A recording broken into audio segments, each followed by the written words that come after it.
నేను ఇవాళ first time ముగ్గు తయారు చేయబోతున్నాను. అది కూడా దర్శిక పాప కోసం. దర్శిక పాపకి ఇప్పుడు 7 months వచ్చాయి. చాలా మందికి తెలుసు ఉగ్గు ఎలా తయారు చేయాలో, బట్ అయినా కూడా నేను చేసిన రెసిపీ అయితే చెప్తాను. ఉగ్గు తయారు చేయడానికి నేను తీసుకున్నవి గ్లాసుడు బియ్యం. ఈ చిన్న టీ కప్పుడు మాత్రానికి అన్ని పప్పులు తీసుకున్నాను. కందిపప్పు, పెసరపప్పు, మినపగుళ్ళు, రాగులు, శనగపప్పు అండ్ మైసూర్ పప్పు. శనగపప్పు నేను కొంచెమే తీసుకున్నాను. ఇందులో నేను రెడీమేడ్ అటుకులు కాకుండా డైరెక్ట్ ఒడ్లతో పట్టించిన అటుకులను వేసాను.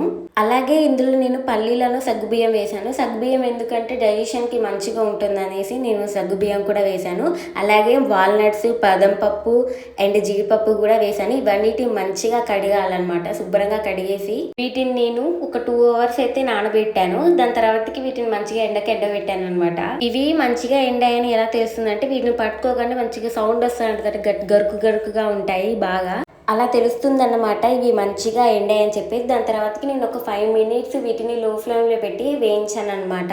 లాస్ట్ ఒక 1 minute ముందు నేను ఒక జీలకర్ర అండ్ వాము ఇవి ఒక్కొక్క స్పూన్ వేసుకున్నాను. ఎందుకంటే ముందే వేస్తే ఇవి మొత్తం మాడిపోతాయి అని చెప్పేసి. దీనికి మీరు కావాలంటే మకానా పౌడర్ కూడా యాడ్ చేసుకోవచ్చు. నేనైతే యాడ్ చేశాను మంచిగా మిక్సీ చేసి. ముగ్గు అయితే ఇలా వచ్చిందనమాట లాస్ట్కి. ఇంకా ఉగ్గు తయారు చేయడం ఒక్కటే ఉంది. ఇలా నీళ్ళు మీ అందరికీ తెలుసు ఉగ్గు ఎలా తయారు చేస్తారో. ఇంకా ఇది తయారు చేస్తుంటే మా దర్శిక పాప ఫుల్ ఏడుస్తుంది అనమాట. చూడండి ఎలా ఏడుస్తుంది. మా మమ్మీ పెట్టేసరికి నాకు నిద్ర కూడా వస్తుంది అనుకుంటున్నట్టుంది మా దర్శిక పాప మనసులో. ఇక ఉగ్గు పెట్టగానే చూడండి తన ఎక్స్ప్రెషన్స్ ఎలా ఉన్నాయో. అస్సలు నచ్చలేదు అనుకుంటా. వాక్ అన్నట్టు చూస్తుంది దర్శిక పాప. అస్సలు నచ్చలే.